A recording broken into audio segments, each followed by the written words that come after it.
Assalamualaikum warahmatullahi wabarakatuh. Selamat malam semuanya. Jadi habis ini kita bakal bahas soal tryout yang kemarin dari nomor 1 sampai nomor 40. Wait, aku share screen dulu.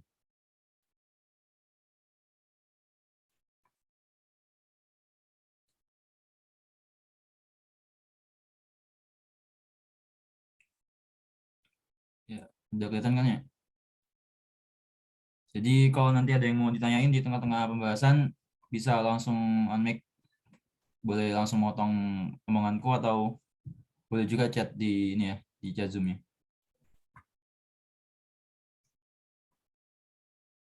Oke, pertama kita bahas yang nomor 1 dulu.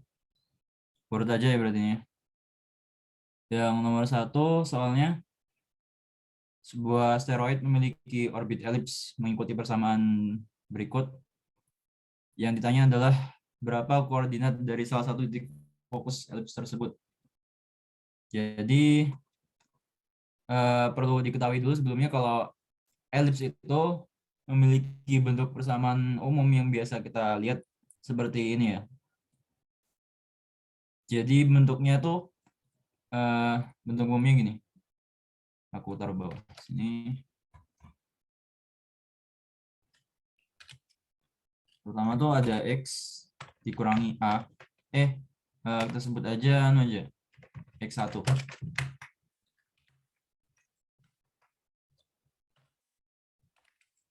Dia kuadrat, di bawahnya juga kuadrat. Ditambah ada juga Y.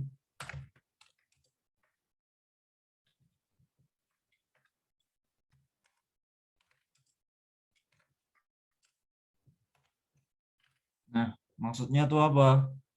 Jadi kan setiap kurva pasti punya persamaan ya. Yang di dalam persamaannya itu ada komponen variabel X sama Y. Nah, kalau persamaan elips, dia tuh bentuknya umumnya seperti ini. Jadi X ini itu ya variabelnya. Lalu X1 ini biasanya diisi sama angka kan. Nah, X1 ini menandakan dia memiliki pusat di titik X sama dengan X1. Kemudian Y1 juga sama. Berarti dia punya pusat di sama dengan Y1. Jadi contohnya misal kita lihat, kan persamaan awalnya seperti ini. Kemudian di ini ya, kita gabung-gabungin 4x kuadrat dikurangi 24x tambah 9y kuadrat min 72y plus 144 sama dengan 0. Kalau kalian nemu persamaan linear kayak gini, bukan linear apa namanya ya? Persamaan yang sejajar terus sama dengan 0 di belakangnya tuh, kalian pertama tuh kelompokin dulu X sama X misal. Jadi kan di sini ada 4x kuadrat sama 24x ya. Nah, kalian bisa kumpulin dulu di sini. Jadi 4x kuadrat dikurangi 24x. Kita keluarin angka 4-nya coba. Jadi kan 4 dikali x kuadrat dikurangi sama 6x kan. Nah, seperti ini. Nah, kita mau tuh dia bentuknya jadi kayak gini. Jadi x dikurangi sesuatu terus dikuadrat. Nah, berarti kan kita lihat dari sifatnya ini ya. X min x1 kalau dikuadratkan bentuk aljabarnya kan jadi x kuadrat dikurangi 2x kali x1 ditambah x1 kuadrat kan. Nah, kalau kita tahu tengahnya ini min 6x, di mana tengahnya itu biasanya ini kan. Aku tulis di sini deh, biar gak bingung. A min B misal. A min B kuadrat. Kan sama dengan A kuadrat dikurangi 2AB tambah B kuadrat.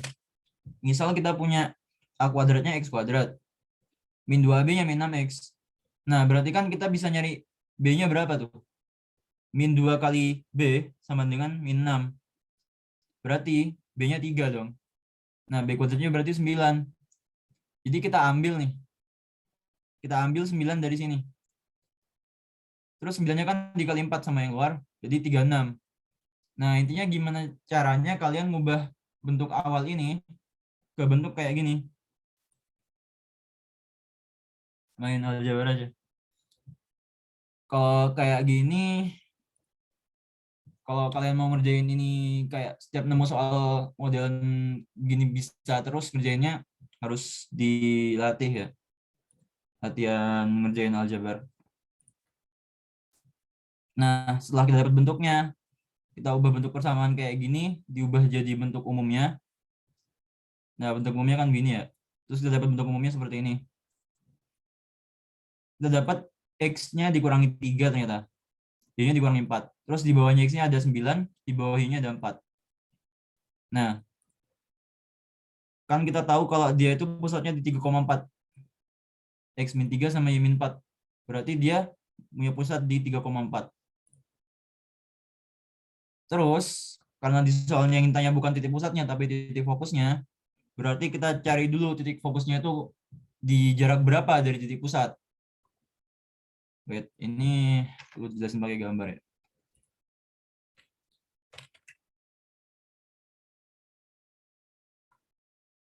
Bentar, aku gambar dulu.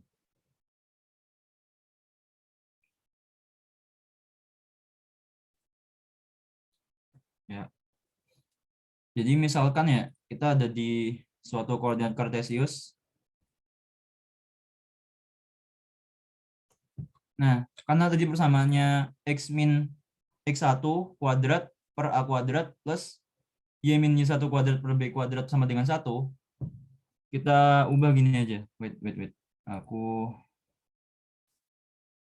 copyin tadi ya.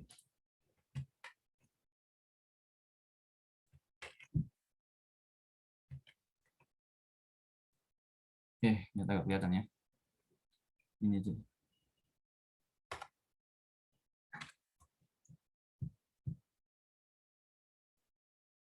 Nah, misal ada elip di sini. Dia tuh pusatnya gini. Ini titik pusat ya. Terus kita cari koordinatnya berapa. Nah, dia koordinatnya kan ini X1. Ini Y1. Dimana kita tahu tadi X1-nya kan sama dengan 3 kan. Y1-nya sama dengan 4. Terus kita suruh nyari titik fokusnya. Titik fokus di elipse kan ada 2 ya. Bisa di sini atau di sini. Kalau kalian ingat titik fokus itu jarak dari titik pusat ke titik fokus itu sama dengan A dikali sama E. E itu apa? E itu eksentrisitas. Jadi kalau kita mau nyari titik koordinat titik fokusnya, wait. Ini kebetulan bisa dikopas. Nah, biar kalian nggak lupa. Jadi kalau ada elipse persamaannya gini, nanti dia tuh pusatnya di X1 sama Y1. Terus A sama B itu apa? A-nya itu jarak setengah ini. Sumbu semi mayor namanya. Nah, ini A. Aku kasih garis ini deh. Nah, ini AE. H.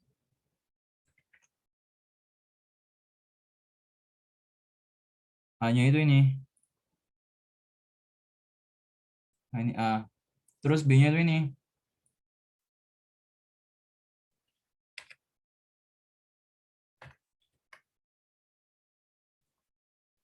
Kan kita tahu tadi persamaannya jadi di sininya 3. Yang satunya 3, yang satunya 4. Terus A kuadratnya tadi 9 kan. Terus B kuadratnya 4. Berarti A-nya ini kan 3 kan. B-nya 2. Terus kita disuruh nyari koordinat titik fokusnya. Nah, koordinat titik fokus itu gampangnya berarti koordinat titik pusat ditambah atau digeser secara horizontal sepanjang AE, yaitu sumbu semi mayor dikali eksentrisitasnya. Sedangkan untuk koordinat Y-nya sama dengan koordinat titik pusat. Nah, kembali lagi ke MS Word-nya.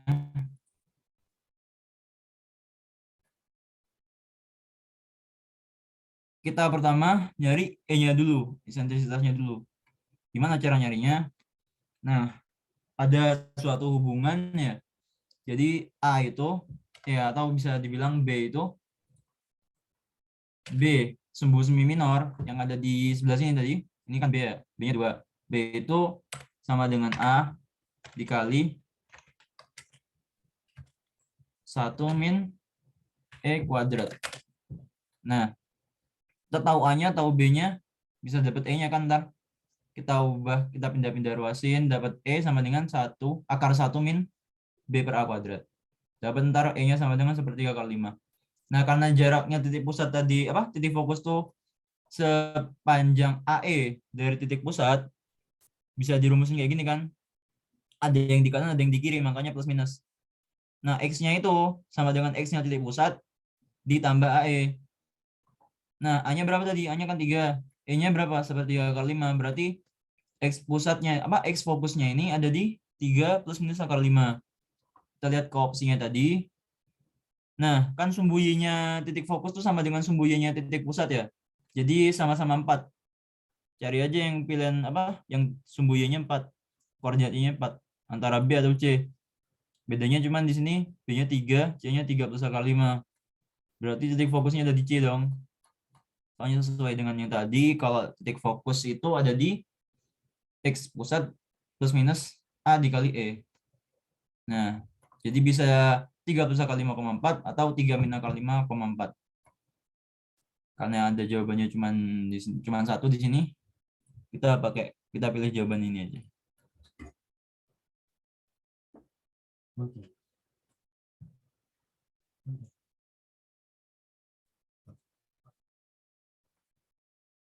Yang nomor 2 sekarang. Nomor 2 ini nyambung sama yang nomor 1 ya. Jadi setelah kalian dapat titik fokusnya, kita kerjain nomor 2. Di nomor 2 ini yang ditanya kecepatan orbit. Pada soal sebelumnya, jika pusat orbit tersebut adalah matahari, berapa kecepatan orbit asteroid tersebut di koordinat X sama dengan 3? Jadi kalau kalian mau nyari koordinat suatu titik dalam kurva, kalian tinggal masukin ini ke dalam persamaannya. Nah, kan persamaan awalnya itu ini ya. Terus kalian ditanya di titik X sama dengan 3. Nah, di X sama dengan 3 kalian cari Y-nya berapa. Masukin aja X-nya tadi. X sama dengan 3, masukin ke persamaan ini.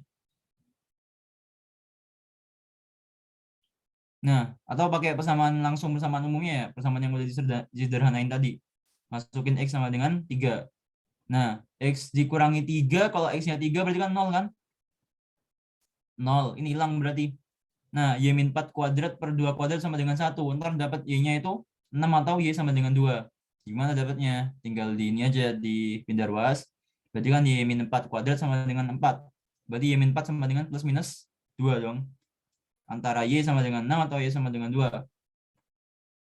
Nah, terus kita nyari jarak dia ke titik fokus. Kenapa kok jarak dia ke titik fokus? Karena pusat orbit di elips itu berada di titik fokusnya. Jadi matahari itu kalau di orbit kita ya, misalkan kita bumi nih, bumi ngorbit matahari. Nah, matahari ini ada di titik fokusnya orbit elips kita. Jadi kalau mau ngitung kecepatan, yang mana di kecepatan itu kita butuh R, butuh jarak, kita harus masukin koordinat titik fokusnya, yaitu jarak dari titik kita di titik di mana kita berada ke titik fokus. Kan kita tahu koordinat titik fokus dari soal sebelumnya, yaitu 3 plus minus akar 5,4 ya. Bisa kita pakai nih koordinat fokusnya yang di soal sebelumnya berarti 3 plus akar 5 ya. Nah, masukin aja deh. X-nya kan tadi 3 ya. X-nya si ini, posisinya orbitnya. X-nya 3. Terus Y-nya antara 6 atau 2. Berarti masukin aja ntar. X fokusnya jangan lupa tadi X fokusnya 3 plus akar 5. Masukin, ntar semua dapat R-nya itu 3AU. Nah, 3AU ini kalau kalian masukin Y-nya 6 atau 2, nanti hasilnya sama-sama 3AU. Boleh dicoba aja ntar. Terus setelah dapat R-nya baru kita hitung V. Jangan lupa kalau kecepatan orbit di elips itu berbeda dengan di lingkaran ya. Kalau di lingkaran kan kita cuman akar GM per R. Nah, kalau di elips ada gininya, ada koreksi terhadap A. Ini dapat rumus kayak gini dari kekekalan energi mekanik. Dapat V sama dengan akar GM per 2, GM kali 2 per R minus 1 per A. Masukin R-nya 3AU, masukin A-nya berapa tadi? A-nya kan 3 ya? Berarti 3AU juga. Di soal kan udah dibilang ya, kalau satu kesatuan sama dengan 1 AU. Nah, berarti masukin, semua dapat G-nya masukin, M-nya masukin. M-nya ini M matahari, jangan lupa. Ntar dapat V-nya 17 km per second. Sekitar ini lah. Jadi kalau kalian ngerjain soal, semua datanya pasti ada di tabel konstanta. Jangan bingung ini dapatnya dari mana. Kalian cek aja di sini. Kalau nggak ada di sini berarti cara yang kalian pakai salah atau bisa lebih disederhanakan lagi. Jadi udah dimasukin semua angkanya, dapat V-nya sekian. Kalau ada yang mau ditanyain langsung chat aja ya. Atau on mic juga boleh.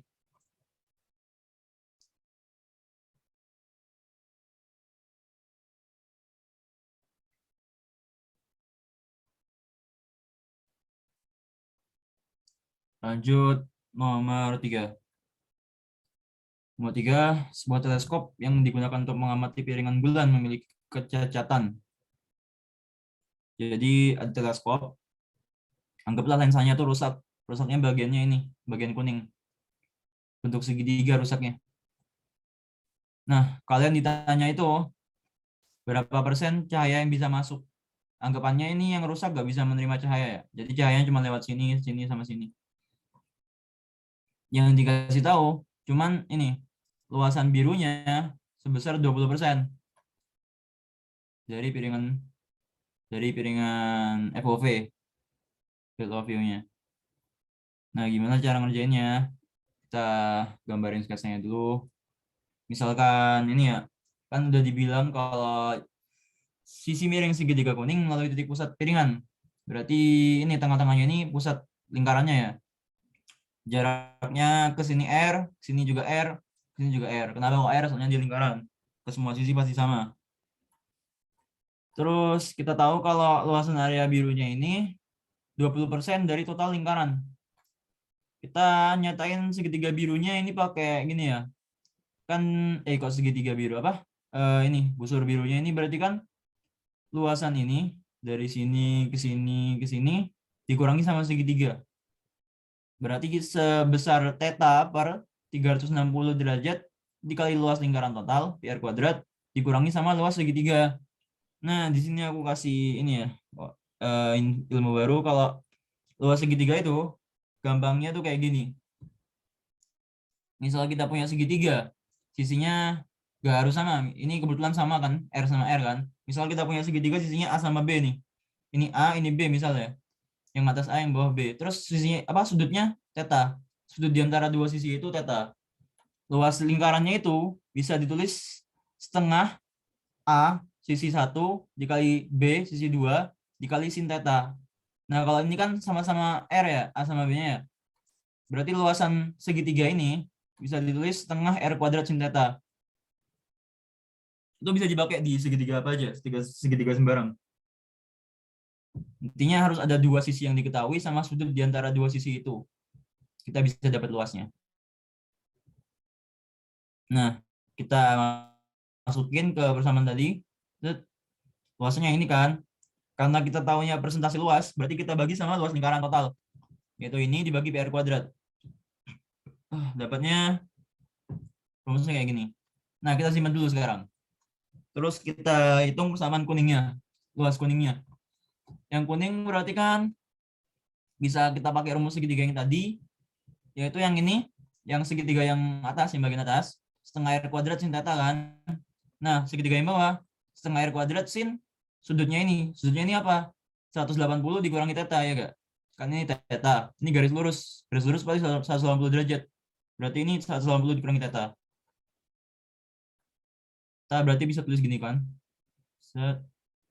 Nah, dapat kalau kita tadi kan luasan kuningnya. Kita mau ubah ke jadi ini, persentase. Berarti dibagi sama luas total lingkaran lagi. Nanti dapat bentuk akhirnya kayak gini. Nah, sin 180 dikurangi theta bisa juga ditulis jadi theta. Sifatnya kan kayak gitu ya. Kalau kalian lupa tuh anggap gambar aja grafiknya. Grafik sinus kan mulai dari titik 0 tuh kayak gunung kan. Terus puncaknya di 90. Terus turun lagi di 180 derajat. Berarti sin 180 kurangi theta itu sama dengan sin theta. Sebenarnya nggak mau disederhanain jadi gini juga bisa, kalian simpan aja gitu. Kan kita astronomi ngerjainnya pakai kalkulator ya. Santai aja. Anggap aja kalian ngerjainnya cuma sampai sini. Nah, terus pakai lagi yang atas.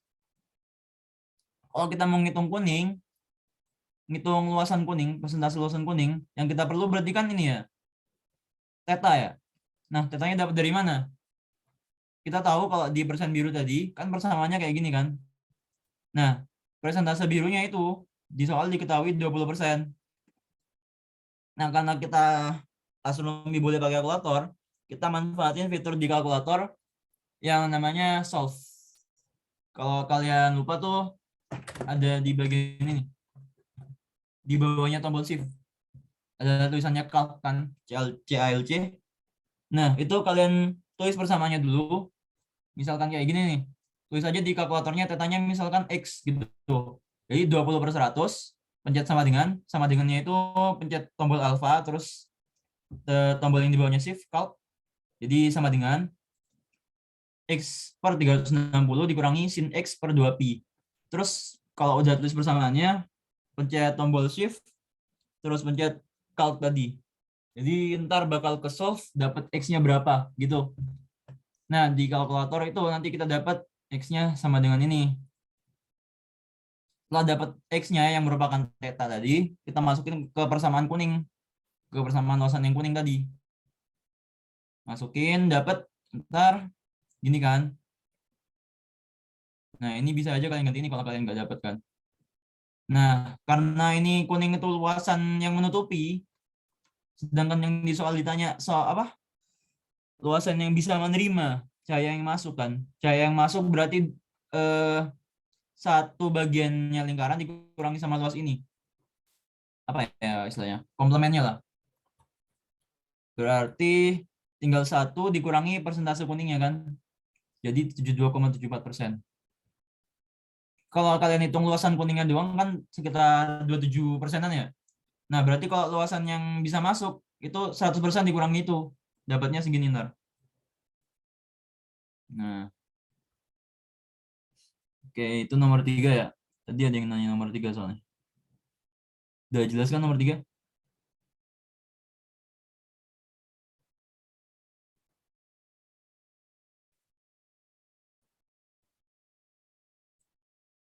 Oke, kalau udah jelas.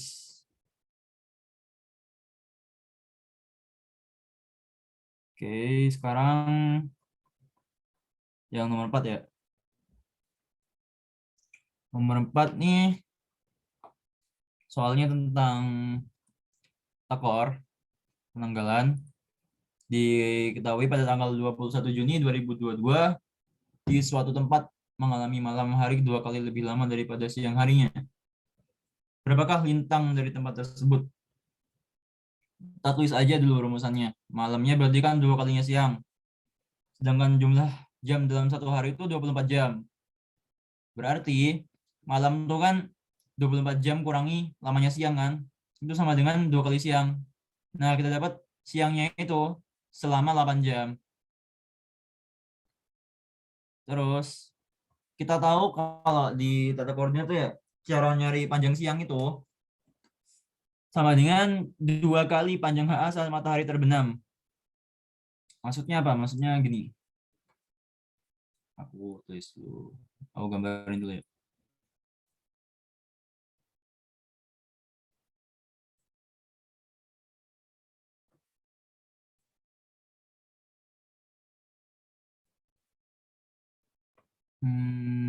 Wait, wait.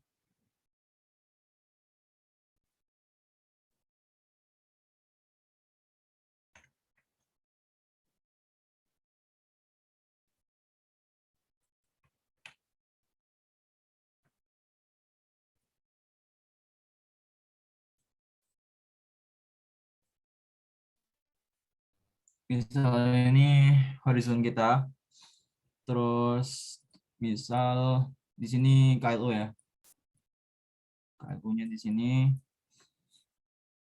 ini ekuator. Anggaplah mataharinya itu di waktu terbenam dia di sini, dia waktu terbenam di sini. Nah, matahari geraknya kan mengikuti ini ya, matahari sendiri kan nggak gerak ya. Yang bikin matahari kelihatan terbit dan terbenam itu karena bumi berotasi. Sedangkan bumi itu berotasinya mengikuti sumbu kutub. Nah, kutub itu kita kalau di Tucker diproyeksiin sebagai kutub langit utara atau kutub langit selatan. Jadi kalau misalkan mataharinya di sini, dia geraknya bakal gini kan, pakai warna merah tuh. Nah, HA itu apa? HA itu jarak sudut dari sini ke sini. Kalau kita bikin jadi sudut dalam, nah itu ini. Nah, gitu kan. Jadi kalau kita mau nyari tahu berapa lama durasi siang di suatu daerah pada tanggal tertentu, kita tinggal nyari HA-nya saat matahari terbenam dikali 2. Kenapa dikali 2? Kan ini kan cuma separuh ya. Sedangkan matahari itu terbit dari belakang sini misal. Terbitnya dari belakang sini. Dia selama siang kan travel dari tempat dia terbit ke tempat dia tenggelam kan 2 kali HA berarti. Nah, HA itu kalau kita tulisin dalam jam itu merupakan setengah dari durasi siangnya.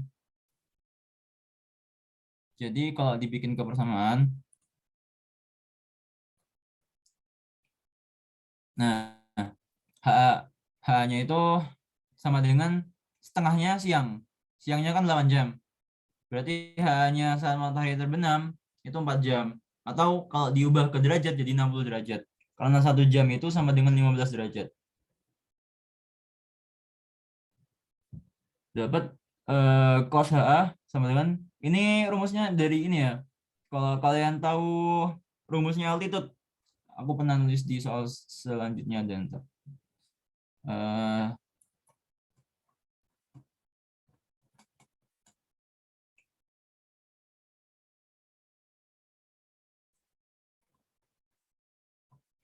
kejauhan. Nah, ini altitude kan ini ya, sin altitude. Biasanya kalau ditulis tuh sin H. H itu ketinggian lah. Sin H sama dengan sin V, V ini lintang, dikali sin deklinasi. Deklinasinya matahari ya kalau di sini ya. Dikali cos lintang, cos deklinasi, cos H. Nah, definisi dari terbenam itu kan ketika altitude-nya 0 kan. Kita masukin sinnya 0. Sin 0 kan 0 ya. 0 terus ini bisa kita pindah ruas. Aku pindah ke atas deh.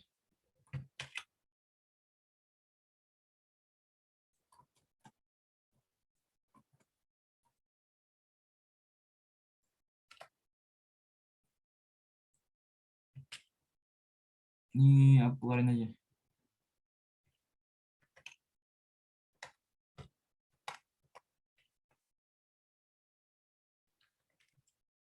Ini ya. Nah, kalau kita masukin hanya 0, kan dia terbenam nih. Hanya kita masukin 0. Wait, tadi ada yang nanya. Kalau matahari nggak dianggap sebagai dot object, gimana Kak? Jadi dia ada diameter sudutnya yang nggak bisa diabaikan. Nah, itu juga bisa. Berarti kalau matahari itu kan ini ya, dia punya ukuran kan, punya diameter sudut.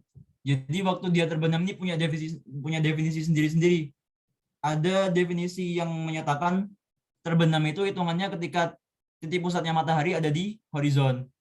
Ada juga yang bilang definisi terbenam itu ketika semua piringan matahari berada di bawah. Ada juga yang bilang asal dia permukaannya udah ada yang nyentuh horizon, itu terbenam gitu loh. Jadi tergantung sama ini definisi juga. Kalau kita mainnya sama durasi siang ya, durasi siang sama durasi malam. Dan ini soalnya pilihan ganda, terus juga apa? Lintangnya juga gak terlalu mepet-mepet kan ini. 48, 38, 58, 60 kecuali lintangnya nih 58 terus 54 atau 58, sekian 58,1 gitu. Dikit apa dekat-dekat nilainya itu baru harus kalian koreksi sama ini ya. Harus koreksi sama apa diameter sudutnya matahari. Atau juga kalau soalnya itu soal esai, kalian jelasin aja di situ. Bisa bilang di soalnya tuh asumsikan matahari adalah dot objek. Atau bisa juga bilang gini, HA matahari jauh lebih besar jika dibandingkan dengan diameter sudut matahari. Itu juga bisa dimasukin ke penilaian. Nah, sedangkan di sini kan hitungannya udah jam-jaman ya, 8 jam. Kalau diderajatkan bisa jadi 120 derajat berarti. Sedangkan diameter sudut matahari itu cuma sekitar 30 menit busur atau setengah derajat. Berarti kalau mau diubah, mau kita koreksi, mungkin cuma nambah 0,5 di sini. Jadi kalau mau kalian hitung juga gak masalah. Ujung-ujungnya kalian bakal milih jawaban yang paling mendekati kan? Gitu. Jadi lanjut ya. Nanti dimasukin kemana Kak? Dia bilang gitu. Gini, kalau misalkan sesuai definisi kan tadi ya, kalau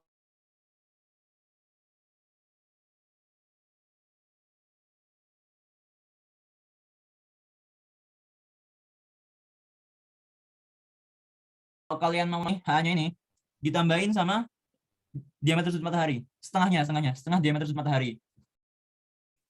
Kalau ini ya, soalnya kan anggapannya ini, kalau kita yang makainya yang ini ya, yang tanpa koreksi gitu, ini asumsinya ketika terbenam itu titik pusat matahari, titik pusat piringan matahari menyentuh sama horizon. Nah, kalau kita maunya itu terbenam ketika semua piringan masuk ke bawah horizon, tinggal ini ditambahin setengah diameter sudut gitu. Jadi sekitar 60,25 derajat gitu. Kalau definisinya terbenam itu ketika piringannya menyentuh horizon, cuma menyentuh doang udah bisa dibilang terbenam gitu maunya. Tinggal kita kurangi sama setengah diameter sudut matahari. Berarti jadi 59,75 derajat. Itu naruhnya di situ ya. Kalau yang ini dia tuh asumsinya di titik pusat. Titik pusat menyentuh horizon gitu. Oke. Setelah dapat gini kan, dapat H-nya ya. Terbenam tuh kan ketika altitude-nya 0. Masukin aja ntar. Sin H-nya 0. Kalau sin H-nya 0, berarti kan ini 0 ya di kiri ya. Bisa kita pindahin ruasnya. Sin V sin delta kita pindahin ke kiri jadi min sin V sin delta kan. Terus kita bagi sama cos V cos delta jadi min tan V tan delta. Kenapa kok tan? Soalnya sin dibagi cos kan tan ya. Nah, terus cos HA-nya itu kan masih stay di kanan. Jadi cos HA-nya sama dengan min tan V tan delta. Hanya HA-nya kita masukin 60 derajat. Terus V ini kan lintang. Lintangnya yang kita cari. Delta ini deklinasi matahari di saat itu, di tanggal segitu. Kita tahu kalau tanggalnya itu 21 Juni. Nah, 21 Juni ini kan tanggal yang istimewa ya. Dia ini summer solstice atau paling enggak ya deket-deket situ lah. Jadi deklinasi matahari saat itu sekitar 23,5 derajat. Ini kalau bisa dihafal ya. Di 4 tanggal istimewa. Pertama ada vernal equinox tanggal 21 Maret. Itu deklinasinya 0 derajat. Terus deklinasinya 23,5 derajat itu ketika 21 Juni. Waktu 23 September itu 12 berapa? 0 lagi, 0 derajat lagi. Kalau tanggal 22 Desember tuh minus 23,5 derajat. Itu dia paling ya, bisa browsing ntar. Terus kita masukin HA-nya sama deklinasinya dapat lintang kan? Dapat lintangnya ntar sekian minus. Minus berarti dia di lintang selatan. Gitu. Jadi jawaban yang sesuai adalah opsi A. Kalau kalian ngitungnya nggak bener-bener sama angkanya pun pasti dapatnya di sekitar ini lah. Kalau di pilihan ganda kalian nemu angkanya yang mendekati ya udah jawab yang paling mendekati aja. Oke. Rumus malam sama dengan 2 siang. Nah, ini ya kan di soalnya bilang malam harinya 2 kali lebih lama daripada siang hari. Nah, kita misalkan ini ya, malam ini maksudnya durasi malam. Durasi malam sama dengan 2 kali durasi siang sesuai definisi di soal kan. Kemudian kita tahu kalau satu hari itu ada 24 jam. Nah, jadi misalkan gini deh, kalau siangnya itu 6 jam berarti malamnya 18 jam gitu aja. Kalau siangnya 12 jam, malamnya 12 jam. Nah, simpelnya gitu. Kalau kita tahu malamnya 2 kali siang, terus malamnya ini kita ubah ke siang juga. anggaplah M sama dengan 2S gitu. Berarti kan malamnya kita ubah ke siang jadi 24 jam dikurangi jumlahnya siang kan? Sama dengan 2 siang. Ini kayak aljabar lah. Kalian pindahin kan ke sini. 24 jam min siang sama dengan 2 siang. Pindahin siangnya ke kanan jadi 24 jam sama dengan 3 siang. Berarti siangnya kan 24 dibagi 3, 8 jam kan? Gitu. Artinya selama 24 jam itu, dalam satu hari kan ada 24 jam ya. Jadi selama 24 jam itu, malam harinya tuh 2 kalinya siang. Kalian pikir deh gimana caranya nyarinya siangnya tuh berapa lama biar keadaan ini tercapai. Sekiranya malam harinya 2 kali lebih lama daripada siang hari. Terserah mau pakai cara apa, boleh pakai aljabar kayak gini atau kalian mau pakai logika langsung dapat, oh iya ini berarti siangnya 8 jam, gitu juga bisa. Kalau mau langsung dibuktikan bisa gini kan, kalau siangnya 8 jam, berarti sisa malamnya itu berapa? 16 jam kan? Biar 24 jam berarti siangnya 8 jam, malamnya harus 16 jam. Nah, kalau malamnya 16 jam, siangnya 8 jam, berarti kan memenuhi syarat malamnya 2 kali siang. Gitu. Udah jelas kan? Oke. Lanjut ya. Nomor 5. Jeki berada di suatu titik di permukaan bumi. Depan Jeki adalah tepat arah utara. Dan kanannya adalah tepat arah timur. Ini aku zoom ya. Kelihatan kayaknya. Jadi Jeki ini ada di bumi gitu. Nah, depannya Jeki ini utara. Kanannya arah timur. Terus dia berjalan 100 km ke depan. Kemudian berhenti dan pergi ke arah timur terus-menerus. Kanannya timur.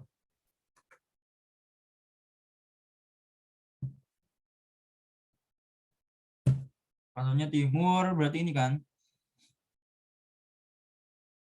Dia awalnya di sini deh. Titik ini. Berarti kita misalin dia di sini ya. Oke, dia di sini. Kemudian dia bilang depannya itu utara.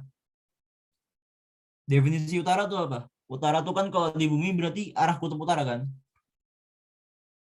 Jadi gimana sekiranya dia bisa apa? Ketika dia melakukan langkah ini, dia bisa kembali ke titik awal gitu. Caranya gimana? Caranya dia harus dekat sama kutub. Sekiranya apa? Sekiranya dia bisa pergi ke arah lawan, apa namanya? Ke arah yang berlawanan dari kutub dengan jarak 100 km. Coba kita lihat di sini. Misalkan dia di sini ya. Terus utara kan ini. Utara itu kan arah kutub utara kan? Nah, berarti dia jalan ke sini dong. Sorry, dia tuh jalannya ke depan. Berarti dia gak peduli di utara tuh di mana. Cuman sebagai kondisi awal aja. Dia kan ngadep utara. Awalnya dia ngadep utara. Terus dia jalan ke depan. Jalan ke sini berarti dong. 100 km. Set sampai sini. Nah, dia itu habis itu bilang dia pergi ke timur terus menerus. Kemudian kembali ke tempat awal. Kalau dia ke arah timur terus menerus, nah definisi timur itu apa? Timur ini beda sama utara. Kalau utara tuh kan ini ya, pokoknya yang penting ngarah ke kutub gitu. Nah timur ini yang penting dia tuh hubungannya sama searah jarum jam atau berlawan arah jarum jam gitu. Sebenarnya ini gak masalah ya, mau dia bilang timur atau barat, dia bakal balik ke titik awal. Soalnya dia ke sini juga bakal balik ke titik awal, lewat sini juga bakal ke titik awal.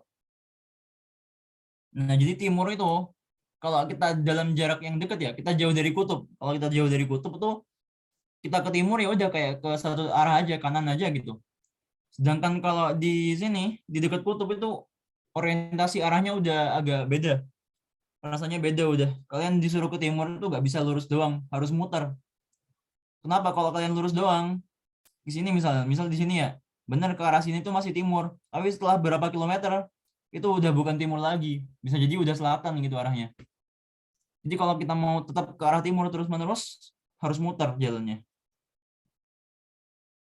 Nah, kan intinya syarat dari kejadian ini biar bisa terjadi itu harus apa ya? Orang ini bisa ke titik ini dalam jarak 100 km. Titik ini tuh apa? Definisinya itu jarak dia ke ini, ke kutub sama dengan jarak dari kutub ke ini, ke titik akhirnya dia. Bisa dibilang ini tuh 50 km.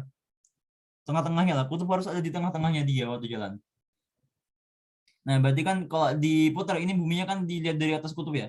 Kalau buminya dilihat dari ekuator kan jadi kayak gini. Ini kan 50 km. Terus ini jari-jari bumi. Nah, kita nyari apa? Kita nyari lintangnya sekarang. Dia kan awalnya di sini kan, di sini nih awalnya dia. Kita nyari dia ada di lintang berapa gitu. Caranya gimana? Ya gampang. Berarti misalkan ini theta, berarti lintang kan 90 min theta. Ya udah berarti 90 dikurangi ini berapa derajat gitu. Nyarinya gimana? Nyarinya ya pakai 50 dibagi keliling bumi. 50 per 2 PR dikali 60 derajat. Dapatnya antar sekian. Itu opsinya yang benar deh. Oke, ada yang mau ditanyain?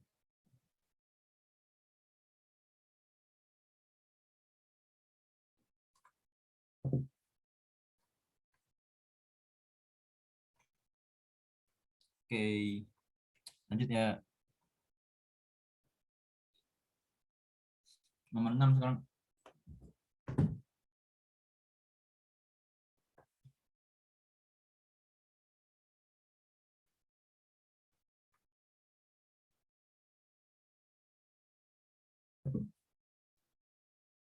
Sebuah bintang dapat diamati maksimal pada jarak 20 PC. Apabila menggunakan mata telanjang, jika digunakan teleskop dengan panjang fokus objektif 1 meter. Oke, ini hubungannya sama light gathering power. Syaratnya suatu objek biar bisa dilihat sama mata manusia itu objek itu harus memancarkan cahaya atau bisa dibilang memantulkan cahaya juga ya.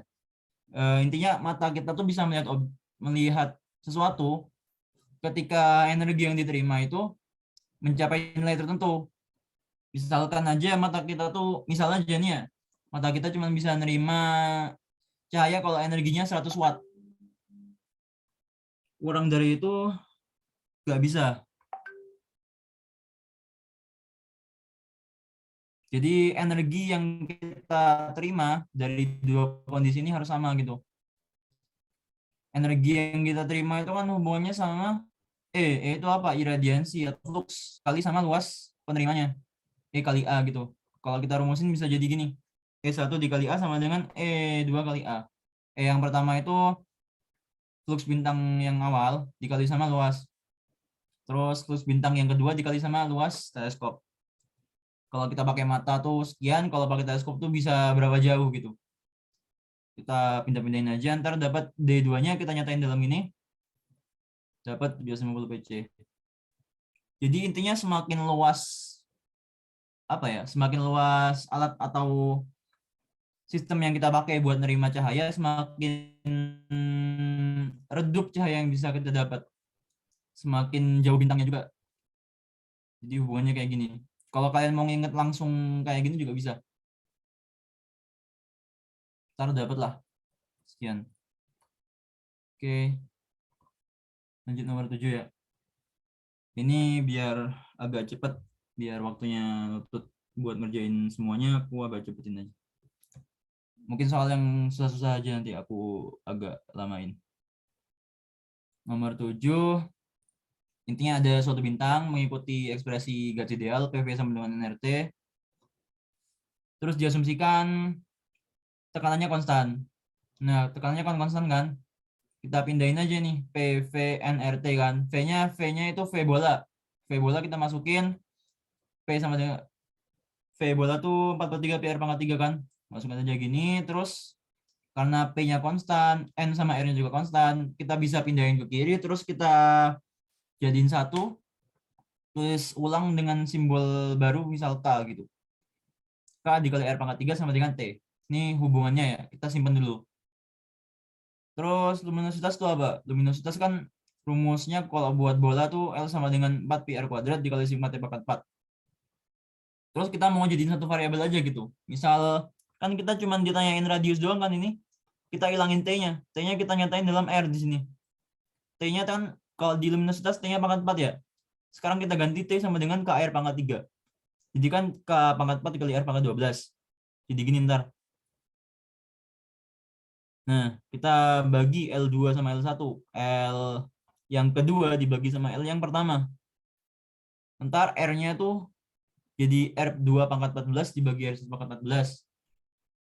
Terus karena dikasih tahu kalau L2 itu 2 kalinya L1 ya. Terus saja 2 di sini. Terus R1-nya itu kan dia bilang matahari. Berarti R-nya pakai R matahari. Simbolnya R matahari kan gini. Ini simbolnya R matahari by the way. Masukin aja ntar gini. Terus dapat R2-nya sama dengan 2 pangkat 1/14 R1. Dapat R2-nya 1,05.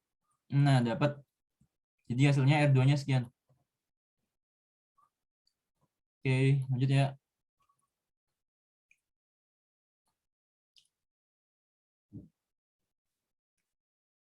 Nomor 8, ditanyain Wolf number. Wolf number itu intinya jumlahnya ini ya, sunspot yang grup ini yang berkelompok. Kalau di sini bilangnya kan yang ditandain lingkaran merah kan. Ada 1, 2, 3, 4, 5, 6, 7, 8, ada 10. 10 grup dan 2 individu. Yang grupnya itu kalian kalikan 10, terus ditambah individunya dikalikan 2. Dikalikan 1. Jadi 10 dikali 10, 100, tambah individunya ada 2. 100 tambah 2, 102. Simpel kan? Gitu aja. Diingat-ingat aja ini, oke? Nomor 9. Sebuah lubang dibuat dari permukaan bumi hingga menembus sisi lain, permukaannya melewati inti. Nah, kalian misalin ya,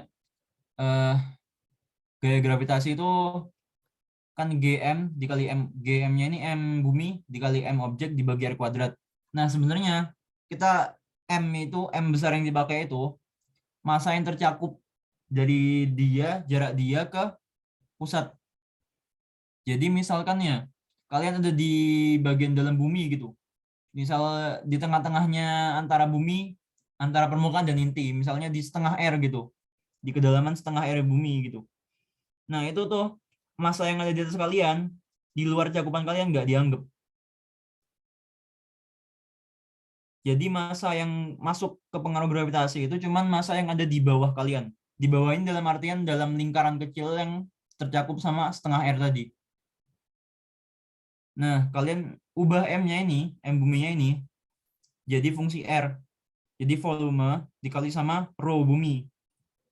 4/3 PR pangkat 3 dikali rho dikali M. R-nya kan ada di atas sama di bawah. Dicoret jadi R gini doang. Nah, kita dapat fungsi gaya terhadap jarak FR. Kalau F itu sebanding sama R ya, ini bakal jadi persamaan osilasi. Persamaan osilasi itu punya sifat kayak gini. Jadi kalau suatu gaya itu sebanding sama jarak atau dimensi panjang, dia bisa dicari periodenya dengan cara gini. Ini periode osilasi. Osilasi itu kayak pegas atau bandul, sesuatu yang berulang. Kayak sinusoidal gitu. Itu namanya osilasi.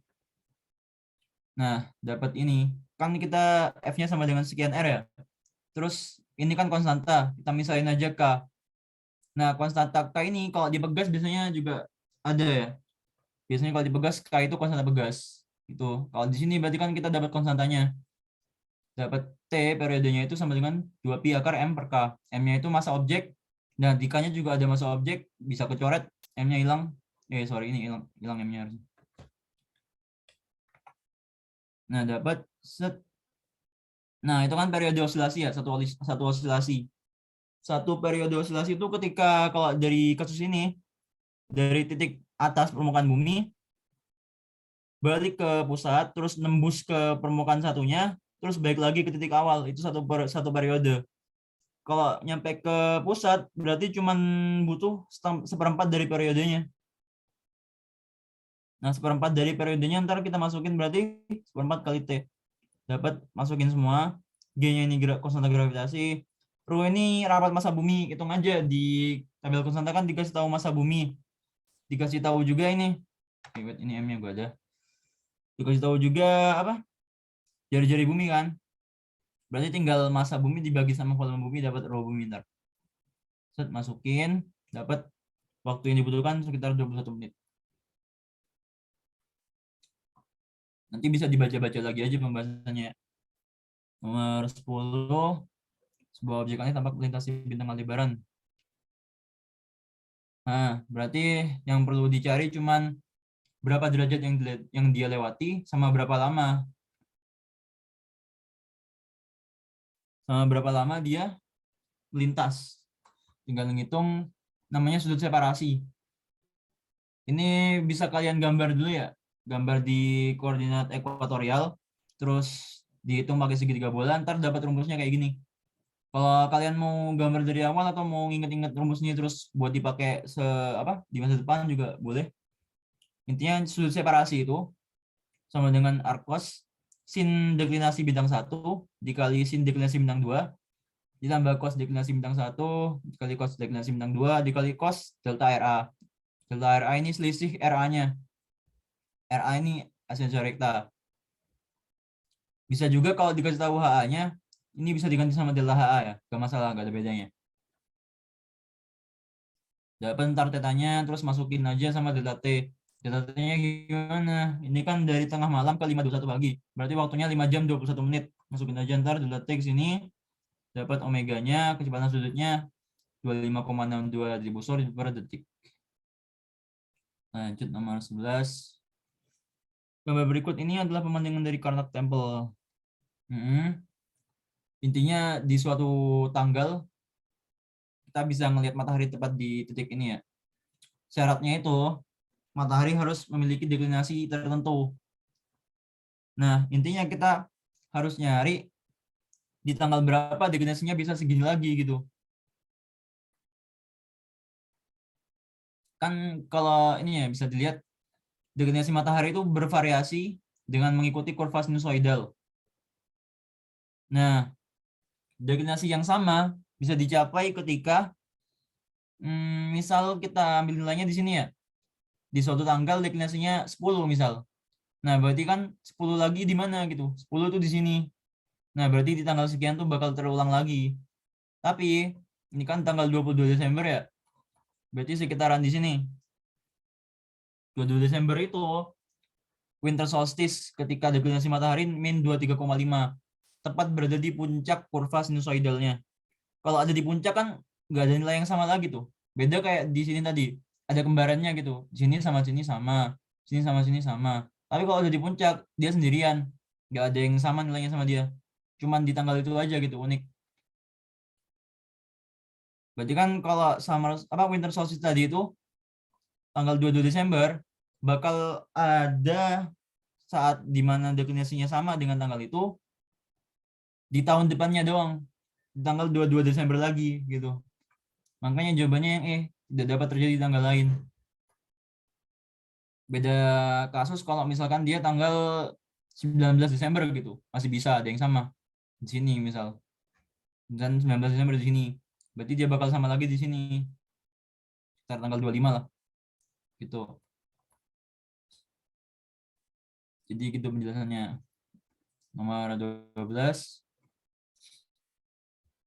Sebuah satelit diletakkan di tempat yang tidak terpengaruh. Nah, intinya ini satelitnya nggak bergerak. Yang bergerak buminya. Terus kita pantulin sinyal dari situ. Kita pancarin sinyal dari situ. Dengan panjang gelombang awalnya 1 meter. Nah, karena bumi kita bergerak, otomatis gelombang yang kita tangkap akan mengalami redshift, yaitu pertambahan panjang gelombang. Rumusnya gimana? Redshift itu kan delta lambda per lambda 0 sama dengan V per C. V-nya ini V apa? V yang kita pakai berarti kecepatan orbit bumi mengelilingi matahari. Masukin aja ntar akar GM per R. Atau kecepatan buminya kalau kalian mau pakai cara yang lain juga bisa. Misalnya kita tahu kalau 1 tahun itu 365 hari, terus jari-jari bumi itu jari-jari orbit bumi mengelilingi matahari kan 1 AU.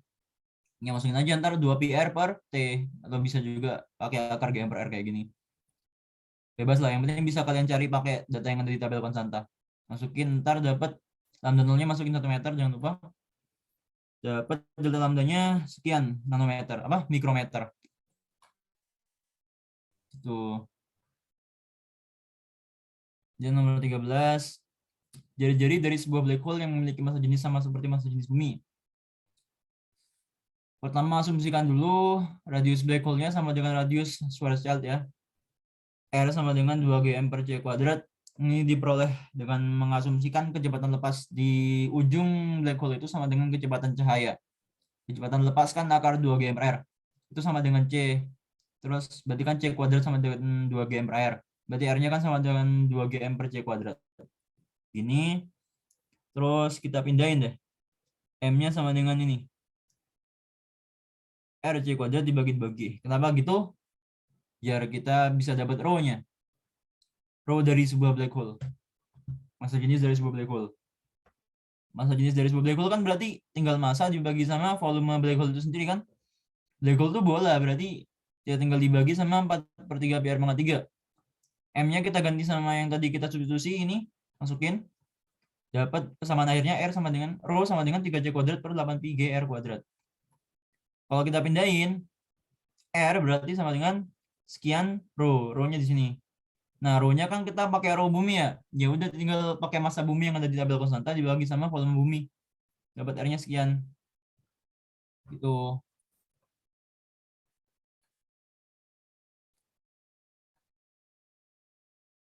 Oke, lanjut ya. Nomor 14, Deku melempar bola baseball bermassa 100 gram ke atas secara vertikal dengan kecepatan awal sebesar setengah dari kecepatan lepas di permukaan bumi. Ketinggian bola saat dilempar adalah 2 meter di atas permukaan bumi. Intinya dia melempar bola terus ditanya kapan dia bergerak ke bawah. Kan kalau kita melempar bola kan ada kalanya dia berhenti kan. Berhenti terus dia bakal jatuh gitu. Kita disuruh nyari berapa jaraknya dia ketika dia bakal mau jatuh gitu. Nah, kalau ngerjain soal kayak gini ya, yang kecepatannya tinggi banget, kecepatannya ini kan bilangnya setengah kecepatan lepas nih, tinggi banget kan kecepatannya, nggak bisa pakai MGH sama setengah V kuadrat, MGH-nya harus diganti, pakai min GM per R. Kenapa? Kalau MGH kan seakan-akan kita ngasumsiin G-nya konstan kan, sedangkan G kecil tuh, itu terpengaruh sama jarak kita juga, semakin tinggi kita dari permukaan bumi, semakin kecil G-nya. Makanya nggak bisa dipakai, harus pakai persamaan yang kayak gini. Jadi setengah V kuadrat min GM per R gitu. Ini energi mekanik lah, lokal energi mekanik. V1, R1, V2, R2. V1-nya kita masukin ini setengah kecepatan lepas. Kecepatan lepas kan ini ya, apa namanya? Akar 2 GM per R. Berarti setengahnya kan setengah akar 2 GM per R. Kalau kita kuadratin jadi gini ntar. Masukin V1-nya ini, terus R1-nya di permukaan bumi berarti jaraknya berapa? Jaraknya berarti sama dengan radius bumi. Ada di tabel konstanta juga, masukin R-nya R bumi. Terus sama dengan setengah V2 kuadrat min GM per R2. Nah, V2 ini kan ketika kondisi yang diminta ya. Kondisi yang diminta tuh ketika dia bakal turun ke bawah. Intinya ketika dia diem sejenak. Diem berarti kan V-nya 0 tuh. Kita masukin V2-nya 0. V2-nya kita masukin 0. Tinggal R2 doang. R2 tuh apa? R2 tuh ketika dia nyampe di ketinggian tertentu itu. Berarti bisa kita tuliskan R bumi ditambah H kan. Nah, ini ketinggiannya. Nah, pakai aljabar sekian dapat bentuk akhir kayak gini. GM sama dengan GM per 4/3 R bumi. Ntar dapat hanya itu sepertiga R bumi, yaitu sekitar 2125 km. Oke, simpel ya. Yang penting kalian tahu ini aja. Kekekalan energinya gak boleh pakai yang MGH, pakai yang min GM per R.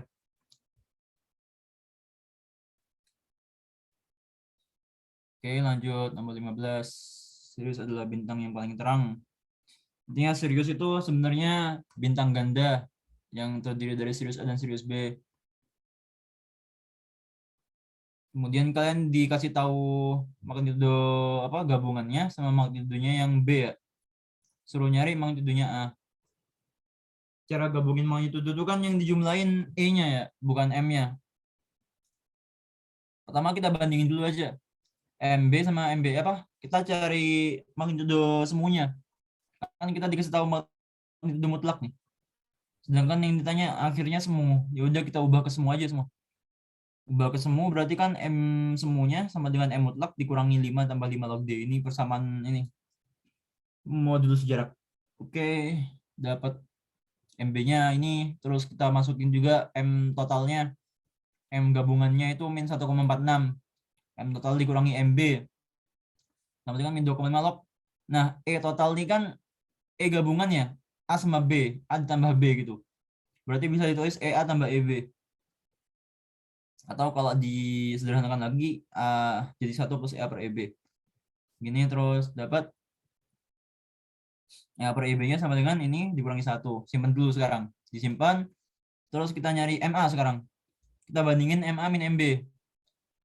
MA min MB sama dengan min 2,5 log EA per EB. Nah, kita tahu EA per EB-nya kan ini kan. Masukin aja ntar ke sini. Dapat deh. MB-nya itu dapat dari ini ya. Ntar kalian hitung dulu. Usahakan ngitungnya jangan sampai dibulatin ya. Simpan di kalkulator. Atau kalau mau simpan di kertas tulis sampai koma yang banyak. Biar biar hasilnya agak error-error gitu. Agak kejauhan dari angka yang sebenarnya.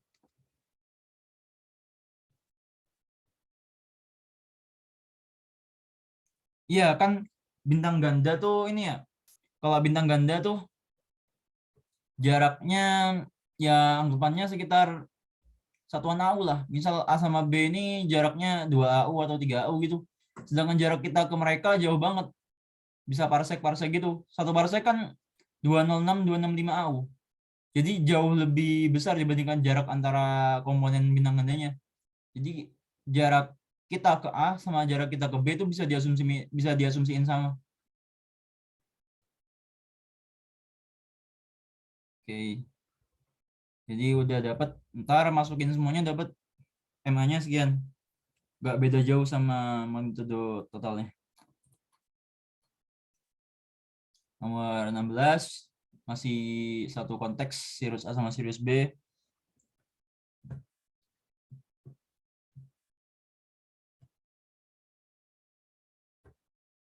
Nah,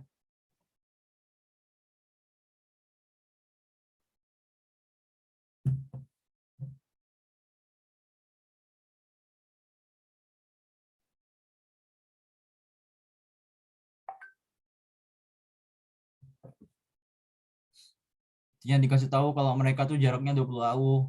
Kemudian berapa minimum diameter teleskop yang diperlukan untuk mengamati sirus A dan sirus B.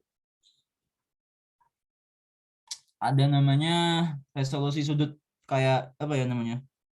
Berapa jarak terkecil yang dapat dilihat sama suatu teleskop gitu.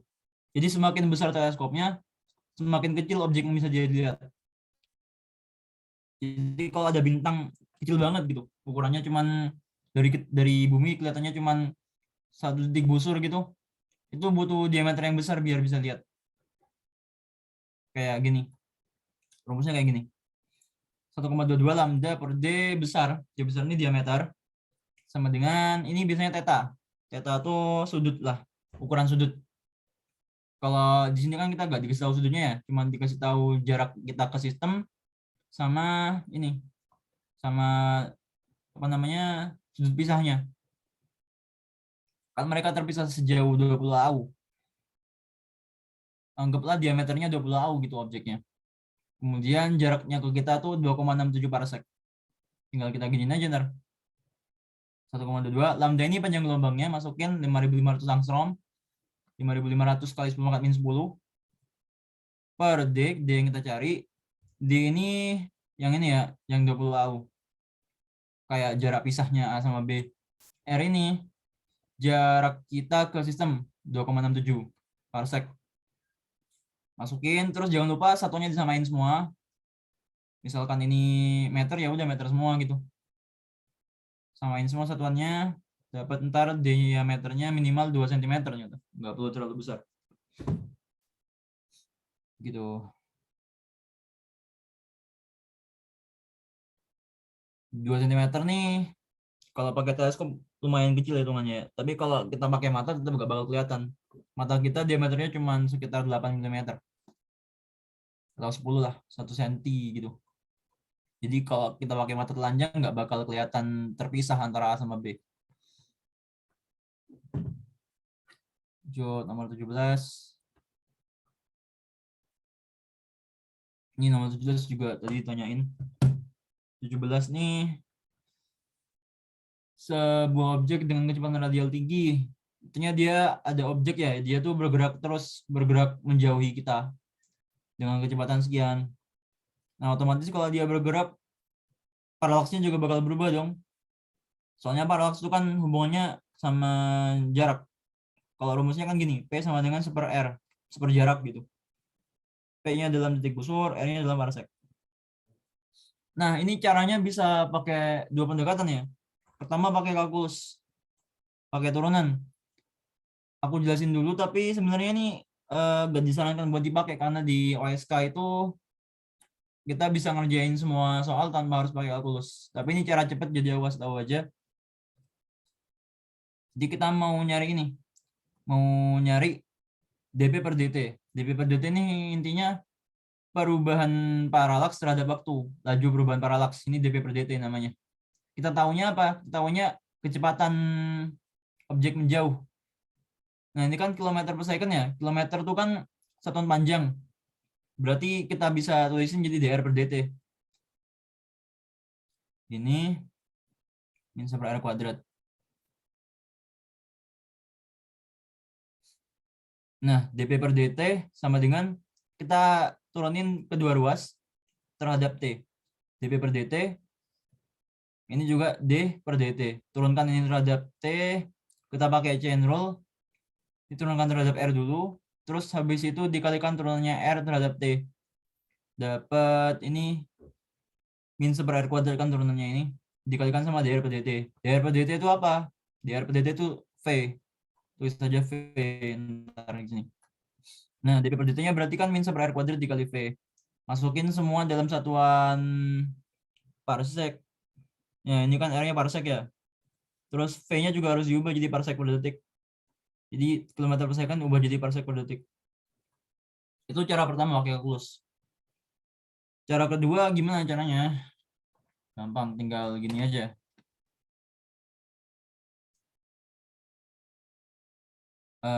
Kan V sama dengan 1/R kan. Nah, yang berubah tuh apa? Yang berubah tuh R-nya. P aksen sama dengan 1/R plus delta T. Delta R. Berarti kan delta P-nya itu, delta P ini perubahan P. P aksen min P. Sama dengan apa? Sama dengan ini.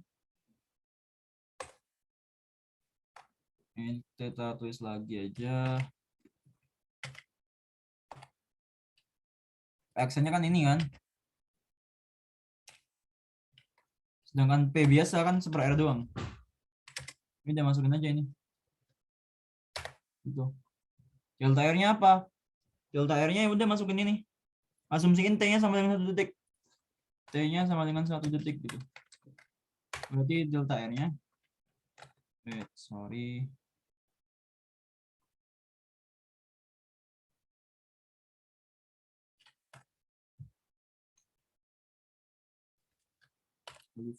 Gini. Masukin ke sini ntar dapat delta P. Terus lajunya berarti kan delta P dibagi T dibagi 1 detik. Jadi tinggal ini dibagi 1.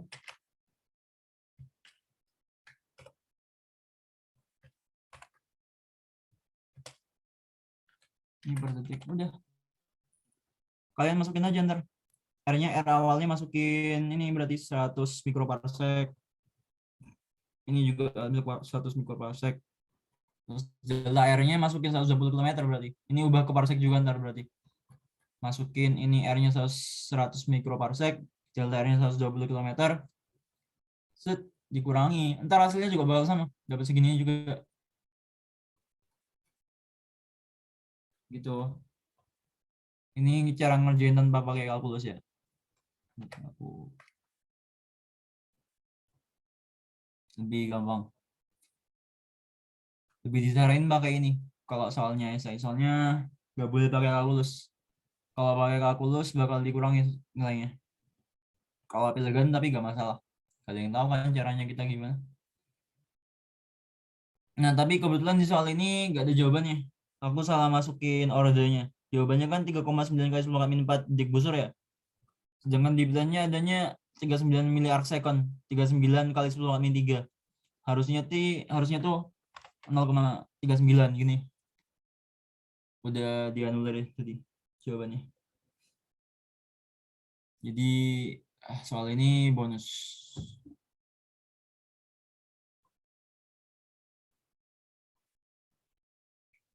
Harusnya jawabannya yang ini sih. Rencananya aku ngasihnya ini sebagai kunci, tapi ya gitu. Salah order. Kita lanjut aja ya. Soalnya nomor 18, soal Lagrange. Jadi Lagrange point itu sebenarnya gini nih. Bentar ya.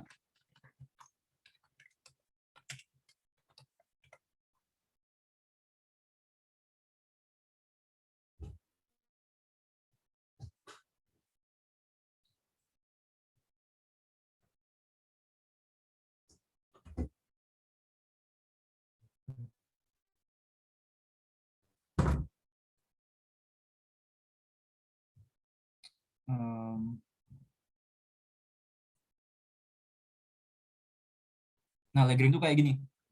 Jadi ada suatu titik di antara bumi dan matahari yang mana mereka tuh geraknya bakal ngikutin bumi sama matahari. Jadi kayak apa ya? Posisi mereka, konfigurasinya tuh gak berubah gitu. Kita tuh disuruh nyari, soal tadi itu kan disuruh nyari ini ya. Titik Lagrange 1 L1 yang di antara bumi sama matahari. Kalau kayak gini yang bisa disimpulin apa? Berarti kan gerak mereka terhadap matahari omeganya sama. Omega apa itu? Omega kan kecepatan sudut. Jadi mereka tuh mengelilingi matahari dengan kecepatan sudut yang sama. Periodenya sama lah gitu. Jadi mereka tuh satu putaran ya udah sama-sama 1 tahun berarti. Kalau kita udah tahu konsepnya kayak gitu, tinggal dimasukin ke persamaan berarti. Masukin aja ke persamaannya berarti gini. Kita tahu jaraknya kan.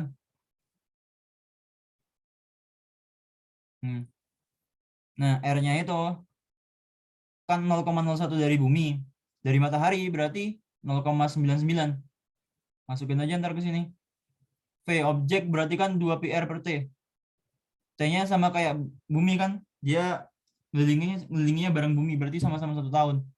Masukin aja R-nya sekian, T-nya T bumi 365 hari. Dapat V-nya segini. Simpel. Nomor 19. Jadi ada 2 bintik yang berrotasi dengan kecepatan yang berbeda.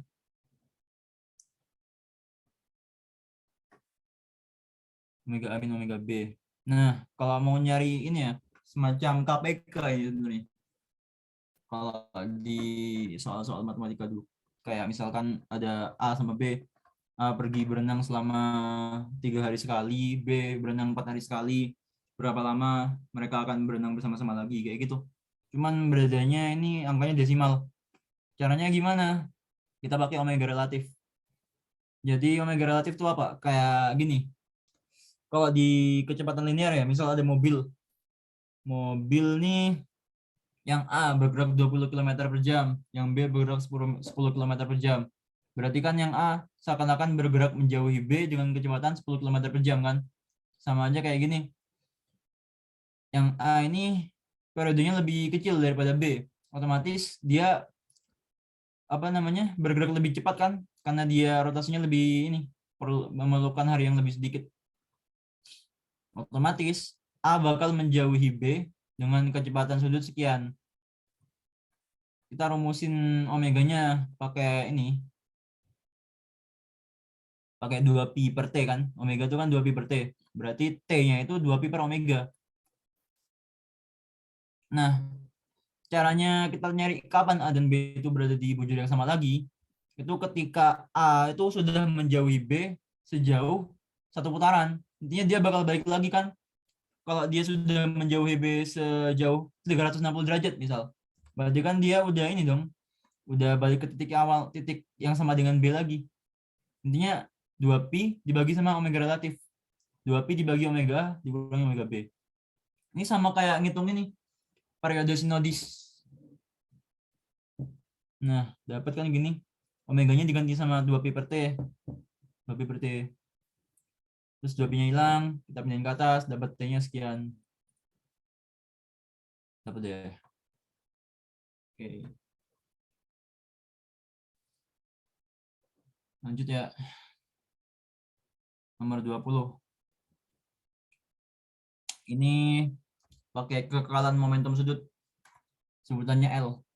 L itu I dikali omega. Ini namanya momen inersia. Momen inersia ini bergantung sama jari-jari, massa, dan juga bentuknya. Kalau bola tuh dikalikan sama 2/5. 2/5 dikali M dikali R kuadrat. Kalau cakram dikalikan sama setengah. Jadi kan awalnya itu bola, berarti dikali 2/5. Dapat sekian. Kita tulisin semua, R-nya berarti kan R awal. Ini R-nya R akhir. Awal ini berarti ketika ini ya, yang ditanyain. Ketika galaksi masih berbentuk bola itu awal. Yang akhir ini R2 ini ketika galaksi bentuknya seperti saat ini, cakram.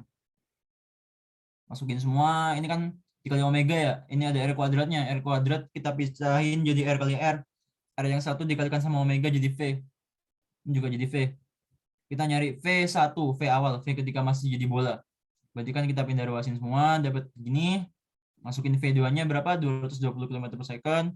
5/4, R2-nya tahu kita. R2-nya itu akhir ya 30 kpc, R1-nya yang awal 5 kpc, masukin dapat sekian. Oke, masih simpel, lanjut ya. Biar cepat, yang soal benar salah nggak aku jelasin karena pembahasannya juga bisa langsung dibaca karena kebanyakan teori kan, nggak perlu dibahas hitungannya. Tinggal dibaca aja ntar pembahasannya.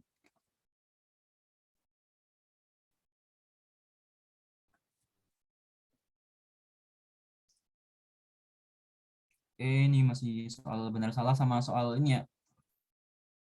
Soal pilihan ganda majemuk yang pilihan 1, 2, 3, 4, 5 juga sama aja kayak benar salah teori semua. Bisa dibaca-baca lagi aja teorinya. Lanjut ke soal yang pilihan ganda lagi.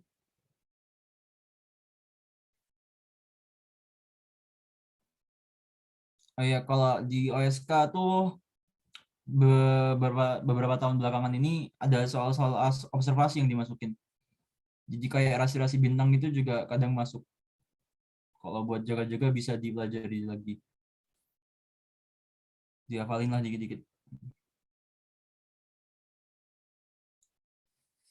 Tutor cara baca peta rasi. Gimana ya? Kalau saranku sih gini. Buka-buka stellarium gitu, terus kalian screenshotin. Pertama screenshot tanpa nama bintangnya. Habis itu screenshot yang dengan nama bintangnya. Terus kalian kayak nebak-nebak gitu. Ini rahasia apa. Terus cara ngoreksinya tinggal lihat yang ada namanya. Ini aku ngambil dari stellarium gitu. Terus aku convert jadi negatif aja kemarin. Ini ngambil dari stellarium. Bikin aja screenshot yang banyak gitu buat latihan. Letaknya iya kalau rahasia misal Scorpius di sini depannya pasti Libra, gak mungkin depannya Aquarius, gak mungkin depannya Scorpius pasti Libra gitu. Mungkin yang beda cuman koordinat horizonnya aja, kayak kadang ini ada di atas horizon, kadang ada di bawah, kadang ada di atas zenit gitu, kadang juga agak kadang ada di bawah gitu, tergantung apa lokasi pengamatan sama waktu pengamatan juga. Jadi yang perlu dihafalin cuman konfigurasinya aja, kayak di dekatnya Scorpius sudah apa aja gitu, terus bentuknya gimana, bintang-bintangnya apa aja yang penting dihafalin.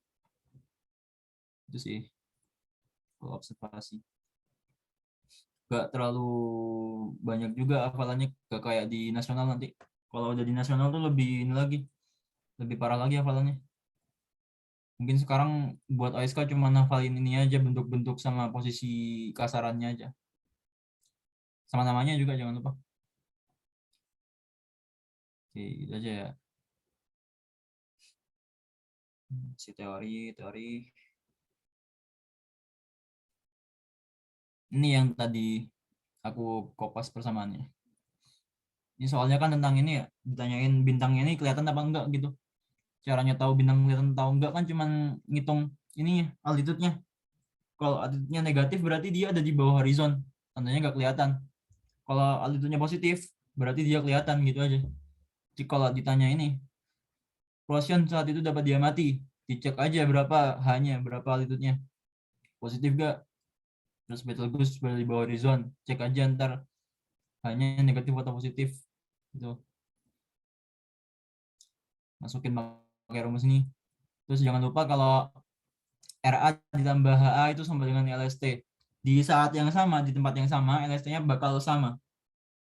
LST itu berarti kan H plus RA ya? H plus RA. Berarti misal ada bintang RA-nya 1, H-nya 2. Berarti kan LST-nya 1 tambah 2, 3 tuh. Terus ada bintang lain, RA-nya 2 gitu. Berarti H-nya berapa? Berarti H-nya kan RA sama H-nya dia kalau dijumlah harus sama dengan LST. Yang mana saat itu LST-nya 3. Berarti H-nya harus 1. Jadi untuk semua bintang di saat yang sama, di tempat yang sama, HA tambah RA-nya harus sama.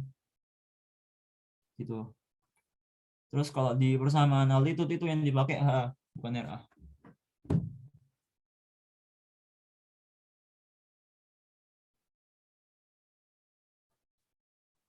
Oke, ini lanjut soal bilang ganda hitungan lagi.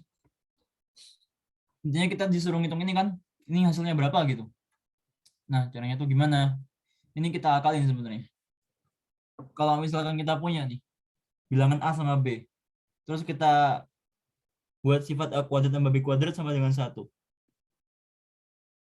Nah, A kuadrat tuh sama dengan 1 min B kuadrat kan. Begitu juga B kuadrat sama dengan 1 dikurangi A kuadrat. Berarti bisa aku bikin gini. A sama dengan akar 1 min B kuadrat. B kuadrat itu apa? B dikali B kan? Nah, sekarang B-nya aku ubah lagi. B itu apa?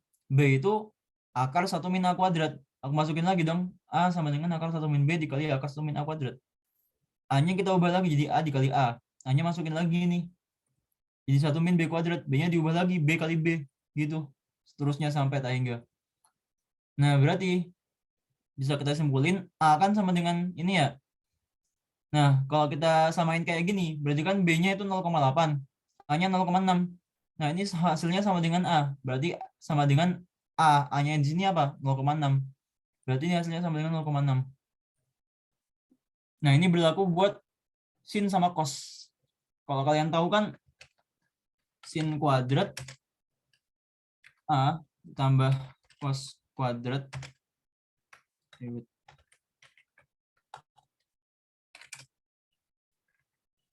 berapapun A-nya, kalau dia sin kuadrat sama cos kuadrat yang dijumlah, bakal sama dengan 1. Jadi kalau kita dapat akar 1 min sin A dikali akar 1 min cos A dikali akar 1 min sin A, itu bakal jadi sama dengan cos A. Ntar. Ini kalau kalian lihat juga 0,8 sama 0,6 nih kan ini sin sama cos. Iya kan? Coba 0,6 kuadrat tambah 0,8 kuadrat. Jadi berapa?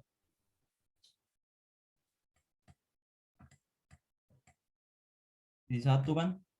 Sesuai sama ini dong.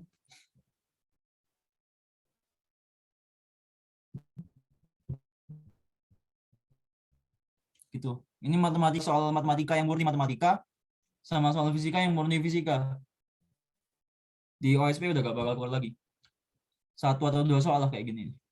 Jadi bener-bener murni matematika kayak gini atau sama kayak soal geometri yang tadi yang segitiga tuh.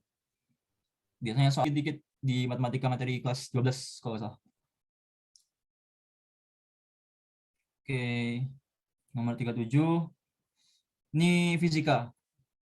Agak astro juga sih sebenarnya. Nah, ini intinya ada panel surya. Terus dia tuh luasnya 10 meter. Terus 50% dari panel surya itu disalurin ke ini rangkaian dengan arusnya 13,7 ampere dan dengan total 100 volt. Jadi ketika dia disambungin ke rangkaian ini, arus yang keluar 13,7. Berapakah efisiensi dari panel surya tersebut? Tinggal gini doang. Nah, berarti kita samain aja ya. Energi listrik yang kepakai itu berarti kan sama dengan energi surya dikali efisiensi. Nah, efisiensinya berarti energi listrik dibagi energi surya. Energi listriknya apa? V kali I. Ini sebenarnya bukan energi ya, daya sebenarnya. Soalnya kan ada ininya, ada bagian apa? Dibagi sama satuan waktu. Watt. Watt itu kan daya kan? Joule per second lah. V kali I. Nah, matahari ini sendiri kan juga watt kan dia. Ini kalau kalian nggak tahu ada di mana, dia ada di sini, di tabel konstanta. Flux matahari di bumi ini, pakai yang ini, 1370 watt per meter kuadrat. Masukin ntar E-nya, A-nya 10 meter persegi, 10 meter persegi. Terus karena yang disalurin cuma 50%-nya dikali 50%, ntar dapat ya, efisiensinya 20%. Tuh, gampangan. Yang tinggal vektor, ini masih agak matematika juga. Nah, pertama kalian bikin vektor posisi dulu. Vektor posisi ini kayak vektor yang melambangkan jari-jari. Vektor yang mewakili jari-jari dia. Simbolnya R gitu. Di posisi awal. Kan titik fokusnya ini 0,0,0 ya. Berarti vektor posisinya tuh kita mulai dari sini. Caranya gimana? Vektor posisi itu posisi kita dikurangi sama posisi acuan 0,0,0. Berarti kalau di sini kan tinggal 1 kurangi 0, 1 kurangi 0, 1 kurangi 0. Jadi R awalnya tuh 1I tambah 1J tambah 1K gitu. P-nya masukin aja sini. P awalnya segini. Nah, di posisi kedua dapat posisinya berarti kan min 1I, min 1J, min 3K. P-nya 0I plus 0J plus NK. Gitu kan. Terus di elips. Ini nggak cuma di elips doang ya. Di semua apa namanya? Semua sistem orbit, semua bentuk lintasan, mau itu lingkaran, elips, parabola, hiperbola, berlaku namanya kekalahan momentum sudut L, sama kita di L. Nah, L ini punya definisi lain juga.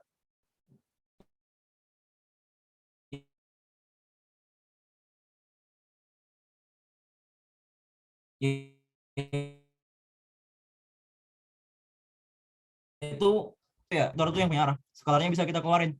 Masa objeknya juga bakal sama kan, sama-sama ini. Gak ada perubahan di objeknya, berarti masanya bisa kita hilangin, bisa kita coret di dua ruas. Tinggal R dikali cross V. Di cross sama V. Jadi kalau R ini di cross sama V ini bakal sama nilainya sama R ini di cross sama V ini. Jadi dimanapun titiknya bakal selalu gini. Bakal selalu terpenuhi. Simbol ini, simbol garis 2 di kanan sama kiri ini mutlak. Ini maksudnya nilai ya. Nilai itu yang akar ini. Akar I kuadrat plus J kuadrat plus K kuadrat gitu. Nah, kita cross. Tahu kan caranya cross? Kalau belum tahu cara cross, bisa dipelajari dulu vektor. Jangan lupa dipelajari semua ya materi matematika sama fisika dasarnya di SMA. Kalau mau lancar ngerjain OSK-nya. Ini setelah di cross, dapatnya yang kiri jadi gini, yang kanan jadi gini. Nah, nilainya berarti kan 6 kuadrat ditambah 0 kuadrat ditambah min 6 kuadrat. Gini. N-nya juga dimasukin, N kuadrat tambah N kuadrat tambah 0 kuadrat. Dapat N-nya sama dengan 6.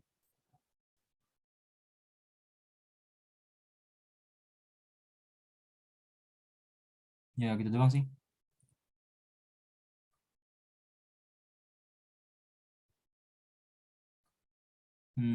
Jadi ya N-nya segitu. Lanjut nomor 39. Jika gaya elektromagnetik yang dialami sebuah elektron dari sebuah proton ditiadakan oleh lubang hitam kecil. Jadi intinya kan ini ya, elektron sama proton kan ada gaya elektromagnetiknya. Ini mau ditarik gitu, mau ditiadakan sama gaya gravitasi. Jadi kalau mau dihilangin harus sama nilainya. F, sigma F sama dengan 0. Jadi FG, F gravitasi sama dengan F elektromagnetik. Kita samain aja ntar kan. Ini ada R kuadratnya juga ada, dihilangin bisa. In der Waals dapat massa black hole-nya sama dengan muatan elektron kuadrat dibagi 4P0 dikali Gm. Dapat sekian masanya. Gampang-gampang. Terus nama terakhir, ini masalah ini ya, FOV. Jadi tuh FOV yang kita lihat tuh semacam ini loh, ukuran berapa derajat yang bisa kita lihat di langit menggunakan teleskop. Rumusnya FOV itu FOV eyepiece dibagi sama magnifikasi, perbesaran teleskop. Perbesaran kan FOV per FOK. FOV eyepiece itu rata-rata sekitar 50 derajat atau enggak 45 derajat. Kalau nggak dikasih tahu itu pakai aja 50 ya. Boleh 50 atau 45, ya dekat-dekat itulah. Masukin aja ntar. Karena yang dikasih tahu FOV eyepiece-nya 50 derajat, masukin ke sini. FOV sama FOK juga dimasukin. Nah, FOV yang di kiri ini FOV yang kita lihat, yang masuk ke medan pandang kita. Oh, di sini kan kita mau mengamati ini ya, matahari dan bulan di saat yang bersamaan. Berarti kan matahari sama bulan tuh masing-masing diameter sudutnya sekitar setengah derajat. Kalau dua-duanya digabung berarti kan 1 derajat tuh. Masukin aja berarti ini 1 derajat. 1 derajat dikali FOB dibagi 50. Dapat sekitar 24 mm. Berarti yang paling cocok buat dipakai di sini yaitu eyepiece dengan apa? Fokus. Iya, fokus 25 mm. Tuh. Oke, karena semua udah dibahas, ada yang mau ditanyain mungkin? Ada yang nanya, kenapa A di hiperbola itu negatif? Hiperbola tuh jangan dibandingin sama elips ya. Jadi maksudnya dia tuh negatif, bukan berarti A-nya negatif. Dia punya bentuk persamaan yang jauh berbeda sama elips. Jadi bukan berarti dia jaraknya negatif. Emang persamaannya beda gitu. Persamaan umumnya juga nggak bisa pakai plus gitu lagi. Punya bentuk sendiri dia gitu. A sama B-nya juga definisinya beda sama A sama B di elips.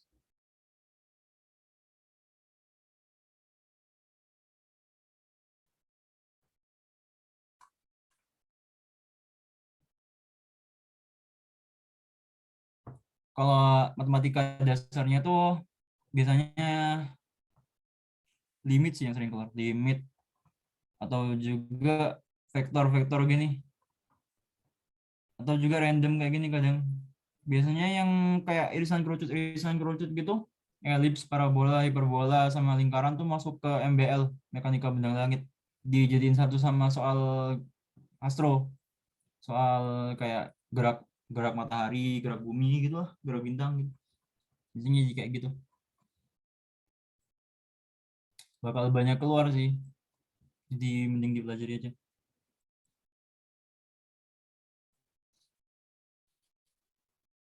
Oke, sekian dulu untuk malam ini. Masih buat yang udah datang, yang udah dengerin. Oke, makasih ya. Assalamualaikum warahmatullahi wabarakatuh. Semangat OSK-nya.